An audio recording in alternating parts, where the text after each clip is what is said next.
ये बड़ी स्क्रीन पर राजस्थान लोक सेवा आयोग द्वारा द्वितीय श्रेणी प्रथम प्रश्न पत्र सामाजिक विज्ञान राजनीति विज्ञान इससे संबंधित जो भी प्रश्न बनते हैं उसको जितनी भी परीक्षाएं अब तक हुई है उनके प्रश्नों को सम्मिलित करते हुए आपकी खुद की पैनी दृष्टि से जो जो महत्वपूर्ण प्रश्न बन सकते हैं उसको वस्तुनिष्ठ प्रश्नों के साथ साथ आपने इसका सार रूप भी इस पुस्तक में दिया है, इसलिए ये पढ़ने में आपके लिए और सहज और सरल हो जाएगी।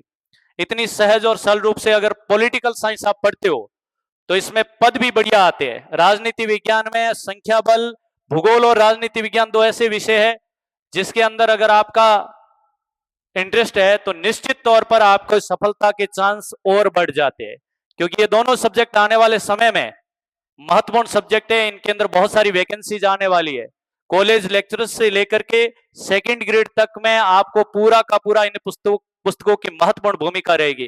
प्रशासनिक सेवा की जो आरएएस की वैकेंसीज आती है उसमें भी ये पुस्तक महत्वपूर्ण है। तो छोटे एग्जाम से लेकर के बड़े एग्जाम तक ऑल इन वन एक ही पुस्तक के अंदर आपका सारा का सारा सार समाया हुआ है और सरल रूप में सहज रूप में आप उसको पढ़ सकते हो, समझ सकते हो। बस उससे आगे बढ़ने की ललक आपकी होनी चाहिए कि हम भी इससे बेहतर करके दिखाए, तो फिर आपके गुरुओं का भी मान सम्मान बढ़ जाता है। इस उम्मीदों के साथ मैं सबसे पहले आमंत्रित कर रहा हूं वीरेंद्र जी सर। वीरेंद्र जी सर आएंगे और जसकंठ जी सर के इस प्रयास पर अपना प्रकाश डालेंगे। आइए वीरेंद्र जी चौधरी सर। अगर प्रकाशन की किताबों की शुरुआत करें तो सर ने शुरुआत की और उसके बाद जसकंठ जी सर को बहुत बहुत बधाई और शुभकामनाएं। इन्होंने पहली पुस्तक भी और दूसरी पुस्तक भी, क्योंकि एक पुस्तक तैयार करना और उसको समय पर प्रकाशित करना ये बहुत बड़ी चीज है। तो सर ने ऐसा प्रयास किया और आगे भी ऐसा ही प्रयास करते रहें, यही शुभकामनाएं देता हूं। धन्यवाद। कैसे हो आप? हाँ, सबसे पहले आज के इस कार्यक्रम में, पुस्तक विमोचन कार्यक्रम के लिए मेरे प्रिय जसकंठ जी सर को बहुत बहुत बधाई और शुभकामनाएं। मैंने पिछली बार सर की पहली किताब के टाइम में मैंने कहा था कि सर ने अमर होने का काम कर दिया। पता नहीं उस बात के बाद सर तो लगातार किताब पे किताब छापे जा रहे हैं। मैंने सोचा यार थोड़ा बहुत ये अमृत हमारे लिए भी बचा के रख लेते तो हम भी कभी न कभी कुछ पूरे अमर ना होते तो कहीं आधे तो भूखता। तो हालांकि सर के पहले जो समाज शास्त्र की सर ने बुक निकाली थी बहुत अच्छी किताब थी, और उसके बाद में अभी सर ने जो पॉलिटी की किताब निकाली है, तो एक्चुअल में समाज शास्त्र तो सर ने अतिरिक्त मेहनत करके कह सकते हैं कि उन्होंने उसको अलग से उसको हॉबी को क्रिएट किया था, लेकिन ये तो इनकी खुद की एक हॉबी ही है और इनका एक अच्छा और सबसे सार्थक विषय है जिसका ज्ञान आप हमेशा आप लोगों के साथ में साझा करते हैं। तो उम्मीद रहेगी कि ये पुस्तक आपके लिए हर एक प्रतियोगी परीक्षा में, चाहे वो आपके सेकंड ग्रेड की हो या फिर इसके अलावा भी, जैसे अगर इसके अंदर भारतीय संविधान राज्य व्यवस्था का पोर्शन है तो वो जनरली जीके के अंदर सभी जगह काम आती है। तो आपके लिए ये पुस्तक बहुत अच्छी सार्थक साबित होगी। मैं पुनः सर को बधाई और शुभकामनाएं देता हूं। Thank you. सर्वप्रथम मां शारदे के चरणों में नमन करते हुए ज्ञान के इस पवित्र प्रांगण में आज के इस एक और नए एक पुनीत कार्य, जैसा कि हमारा आज की ये नई किताब आपके सामने आ रही है जसकंठ जी की, तो इस अवसर पर तो किताब लिखने के लिए आपको कई प्रकार के संदर्भ है, कई प्रकार के प्रमाणिक ग्रंथ है, उनको खोजना पड़ता है। और उसके बाद में खासकर प्रतियोगी परीक्षाओं के लिए जो भी चीज लिखने के लिए जब आप बैठोगे, चाहे कोई भी लिखे, तो उसे परीक्षा के पैटर्न को समझना पड़ेगा। परीक्षा में किस प्रकार के प्रश्न आते हैं और कौन सा भाग है, कौन सा ऐसा क्षेत्र है जहां से प्रश्न पूछने की संभावना है और विद्यार्थी को आसानी से जो अवधारणा हम समझाने जा रहे हैं वो अवधारणा भी आसानी से समझ में आ जाए। तो इन सभी पर मेहनत करते हुए, इस प्रकार की मानसिकता बना करके आपको मेहनत करके किताब लिखनी पड़ती है। तो जसकंठ जी का ये दूसरा जो सफल प्रयास है, इसके लिए पूरे संस्थान की ओर से मैं बधाई देता हूं और साथ ही साथ मैं बधाई देता हूं आपको अग्रिम बधाई। आपका असिस्टेंट प्रोफेसर में साक्षात्कार के लिए आपका चयन हुआ है, सबको पता है और पूरी उम्मीद है कि आपका उच्च वरीयता के साथ में अच्छे से सिलेक्शन होगा। कि जसकरण जी सर को मैं कॉन्ग्रेचुलेशन कहूँगा। गणपत जी सर को तो खैर सर से हाथ में मैं तो पिछले 8-9 साल से हूँ, और यहाँ इस मंच पे तो मैं वैसे सोच भी नहीं सकता आऊँ कभी, बट तो सर की बदौलत ही है कि मैं यहाँ पे खड़े हैं। बाकी सभी का मैं धन्यवाद देना चाहूंगा। सर को एक बार और कॉन्ग्रेचुलेशन। आपके बीच में उस चेहरे को उपस्थित कर रहा हूं जिन्होंने ये सारी मेहनत की है। जसकरण जी सर आए और इस पुस्तक पर पूर्ण रूप से प्रकाश डालेंगे, ताकि इस किताब को पढ़ने से पहले आपको भी लगे कि ये पुस्तक पढ़नी क्यों जरूरी है। आइए जसकरण जी सर। सर्वप्रथम माँ सरस्वती को नमन। हम सबके मार्गदर्शक आदरणीय गणपत जी राजपुरोहित सर, आदरणीय वरिष्ठ शिक्षक साथी सुरेश जी सर, वीरेंद्र जी, भगवान जी, मांगीदान जी, अमित जी सर, अजीत जी सर, प्रिय उपमेश और सारे विद्यार्थियों, जैसा कि आप लोगों को पता है कि अपनी पुस्तक का विमोचन, राजनीति विज्ञान की पुस्तक का विमोचन हो रहा है। तो इस पुस्तक की प्रेरणा आप वैसे ही फ्रंट पेज पे नाम देख ही रही हैं।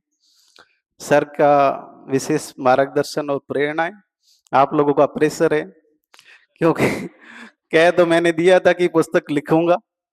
मैं आज दिन में गणपत जी को यही बता रहा था कि समाजशास्त्र पुस्तक के बाद मैंने अगर नहीं कहा होता तो मेरी ये 2 महीने खाल नहीं निकलती क्योंकि मुझे पता है कि एक पुस्तक को अपन अंतिम रूप कहना तो आसान होता है। मैं आज एक और नई पुस्तक का कह सकता हूँ, लेकिन कहूंगा नहीं आप कुछ भी क्योंकि कहना आसान है, उसमें क्या लगता है, आप तालियां बजाएंगे, हंसेंगे, बढ़िया सर जोरदार किताब आ रही। लेकिन कहने से और पुस्तक को प्रकाशित करने के बीच में जो अवधि होती है और आप लोगों का जो प्रेशर मैसेज होते हैं, तो हमें पता है। खैर, इस संस्थान में हम जो भी कर रहे हैं आदरणीय गणपत जी सर की परंपराओं को आगे बढ़ा रहे हैं, इसके सिवाय हमारे पास कुछ करने को है नहीं। जो भी सर रास्ता बताते हैं उसी परंपरा को आगे बढ़ा रहे हैं। तो मैंने 1-2 मेरे पुराने दोस्तों को भी आज कहा था कि आना देखना मेरा जलवा थोड़ा, लेकिन आए नहीं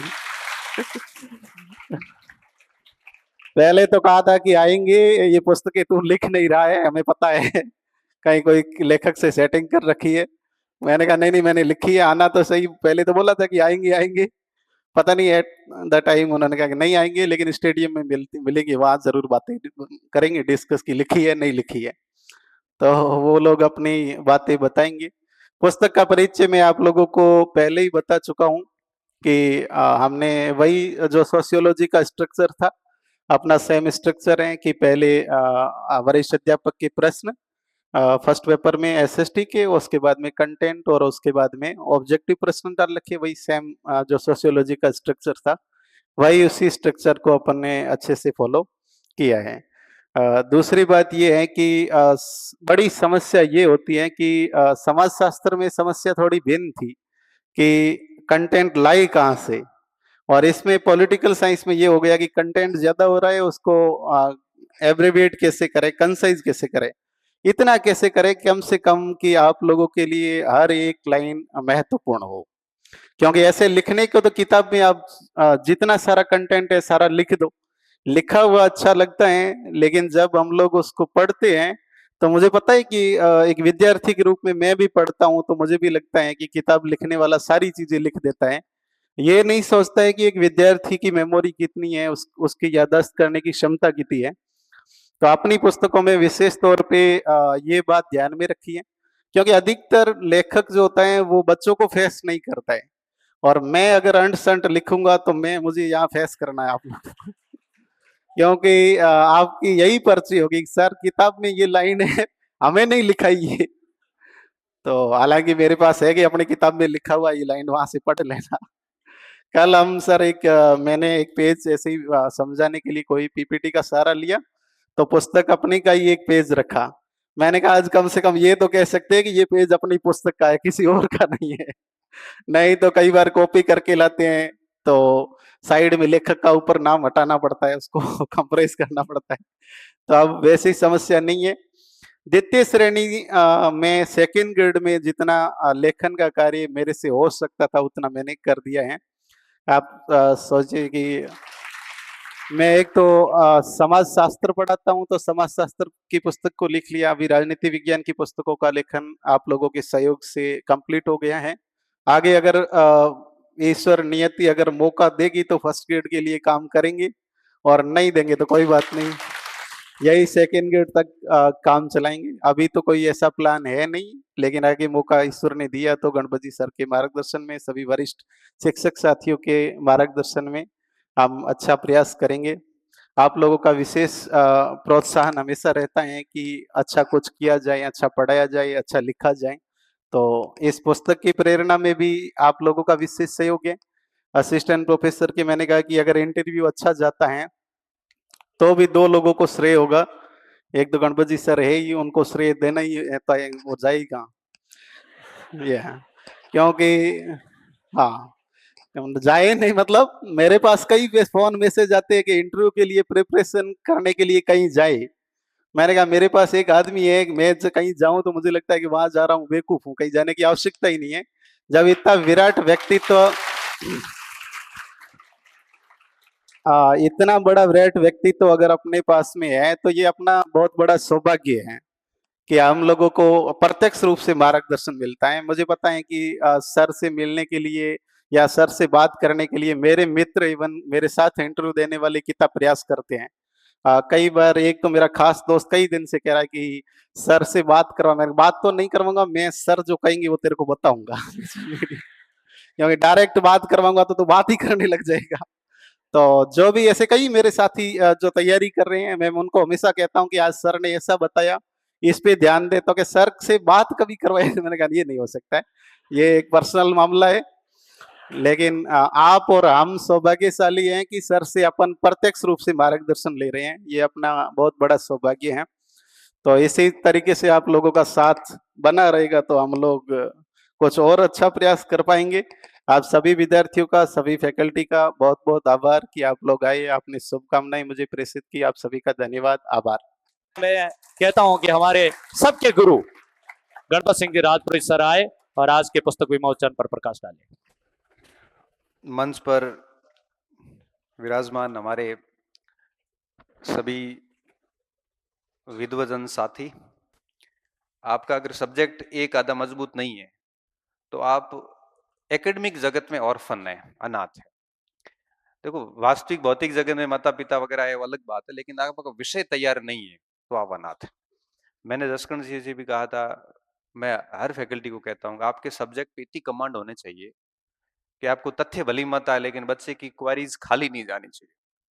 मैं फैकल्टी को कहता हूँ कि कभी भी कोशिश करो कि बच्चे की हर डाउट्स क्लियर हो।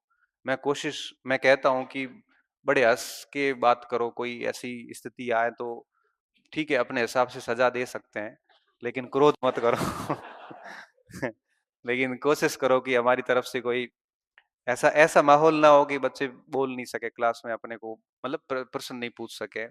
ऐसा खौफ भी नहीं होना चाहिए, बहुत सारी चीजें संतुलित होनी चाहिए। मैं एज ए टीचर क्या क्या एक विशेषता होनी चाहिए बात करता रहता हूँ, इन्होंने बहुत बखूबी किया। उसके साथ साथ किताब लिखना बहुत मुश्किल काम होता है। अब मुझे अच्छे से पता है कि इन्होंने जब किताब लेखन का काम किया है तो आप मान के चलिए सिद्धांतों की सारी पुस्तकें पढ़ी होगी। पढ़ने के बाद में इन्होंने उन चीजों को छांटा होगा जो काम की नहीं है। उसके बाद में उनको अपने रजिस्टर में लिया होगा, रजिस्टर में लेके आप तक पहुंचाया होगा। पहुंचाने के बाद में लगा होगा कि कुछ चीजें और ऐड हो सकती है और ऐड की होगी। फिर पुराने सारे प्रश्न पढ़े होंगे, प्रश्नों के इर्द गिर्द 4 ऑप्शन पढ़े होंगे। उसके बाद में उनसे संबंधित बातों को अपने रजिस्टर में और ऐड किया होगा। वो सब ऐड कर लेने के बाद में फिर उसको आपके समक्ष अभिव्यक्त किया। अभिव्यक्त करने के बाद में 4 चीजें और ऐड की होगी। उसके बाद में इन्होंने किसी टाइपिस्ट को दिया होगा, फिर टाइपिस्ट ने पूरा लिखा होगा। लिखने के बाद में एक बार पूरी प्रूफ रीडिंग की जाती है, पूरे फैक्ट चेक किए जाते हैं कि कोई फैक्ट गलत तो नहीं गया कहीं। फैक्ट चेक होने के बाद में भय फिर भी रहता है कि एक फैक्ट चला गया तो पूरी लेखक की इमेज खराब होती है। उसके बाद में एक के बाद एक 4 बार प्रूफ रीडिंग होता है, एक एक मात्रा चेक की जाती है। 4 बार 5 बार प्रूफ रीडिंग होने के बाद में फिर उसको कंपाइल किया जाता है, पूरी भाषा दी जाती है, तब जाके एक पुस्तक तैयार होती है। पुस्तक तैयार करना कतई आसान काम नहीं है, कतई आसान काम नहीं है, बहुत मुश्किल होती है।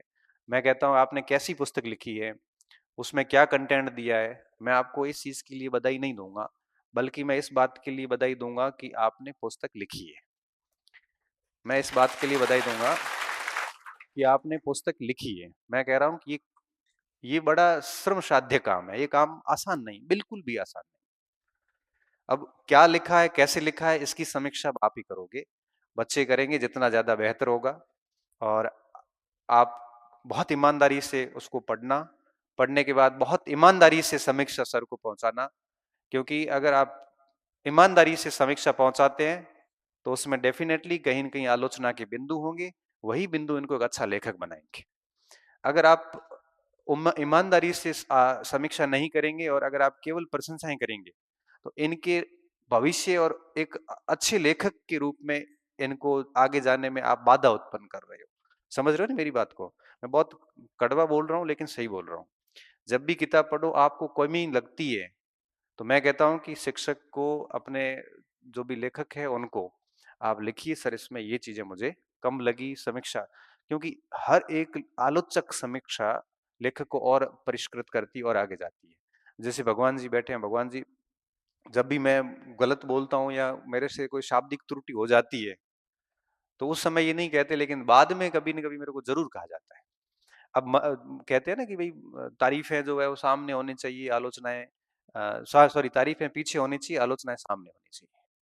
तारीफ होती है ना वो आप बिहाइंड द बैक कर दो, आप पीछे कर दो, मेरी अनुपस्थिति में आप खूब तारीफें करिए, लेकिन जब मेरे सामने आप हैं, आलोचना का कोई बिंदु है तो मेरे सामने करिए, पीछे कर रहे हैं तो फिर वो निंदा कहलाती है।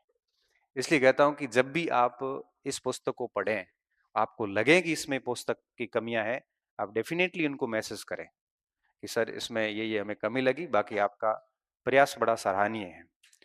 भगवान जी की मैं बात कर रहा था, जब भी मेरी कोई कमी होती है तो ये मुझे व्यक्तिगत तौर पे कहते हैं अकेले में कि इसमें आपको ये सुधार करने की आवश्यकता है। और इसलिए मैं इनको कहता हूँ कि जीवन में मेरे 2-3 लोग ही हैं जो कमियां निकालते, बाकी कई बार ये लगता है कि यार इनको कैसे कहूँ, गलती हो गई है। तो मैं इनका क्रेडिट इसलिए देता हूँ कि कमी निकालने वाला व्यक्ति आज की तारीख में मिलता नहीं है। आजकल सारे के सारे चढ़ाने वाले लोग हैं, कमी निकालने वाले नहीं। तो आप किताब पढ़िए, पढ़ने के बाद में, आवाज नहीं, कि पढ़ने के बाद में एक जेन्युइन समीक्षा जो होती है, जिसमें ऐसा नहीं कि भाई हम कमियां निकालने के लिए पढ़े, नहीं। कई बच्चे कमियां निकालने के लिए पढ़ते हैं, ऐसा भी नहीं करना है, ऐसा भी नहीं करना है। आपको लगे कि सच में कुछ प्रॉब्लम है तो उसको बोलना चाहिए ताकि ठीक हो। तो मैं तो आपको पहले से कह रहा था कि कम से कम किताब में क्या लिखा है, कैसा लिखा है, इसकी समीक्षा तो आप कुछ दिनों में करके सर तक पहुंचा दोगे, लेकिन मैं इनको मुबारकबाद इस बात का देता हूं कि इन्होंने लिखा है। तो मेरी तरफ से आपको ढेर सारी पुनः शुभकामनाएं। द्वितीय श्रेणी और द्वितीय श्रेणी के फर्स्ट और सेकंड पेपर के लिए राजनीति विज्ञान में काफी मारामारी रहती है। राजनीति विज्ञान का बदलता हुआ पैटर्न, हर मुद्दे को करंट से जोड़ दिया गया है, बड़े जबरदस्त प्रश्न आते हैं। तो ऐसे बदलते हुए प्रकृति जो प्रश्नों की बदलती है, तो मैं उम्मीद करता हूं कि ये किताबें इस पे खरी उतरें। और 28 और 29 तारीख को जो पेपर होना है संस्कृत विभाग का, हम चाहते हैं कि उस पेपर में अपनी किताब अपनी सार्थकता सिद्ध करें और आप ये कह सको सब बच्चों को कि हमारी किताब से ये चीजें हैं वो कवर हुई है, इतना किया है, आगे हम इसको और बढ़िया रूप है वो देंगे। हमेशा अपने आप में आपने कह दिया है कि भाई मार्गदर्शक लिख लिया है, तो मैं मार्गदर्शन यही करूंगा कि अपनी कमियों को प्राप्त करें, पता करें, पाएं और उसको ठीक करें, जीवन में खूब आगे जाओ, ऐसी मैं आपकी शुभकामनाएं देता हूं आपको। और आप सभी का बहुत बहुत धन्यवाद कि आपने इतनी देर तक सुना, क्योंकि सुनना सबसे मुश्किल काम है इस दुनिया में, और आपने सुना है, बहुत बड़ी बात है। अब मैं आगे की प्रक्रिया के लिए वांगीदान जी को वापस बुलाता हूँ।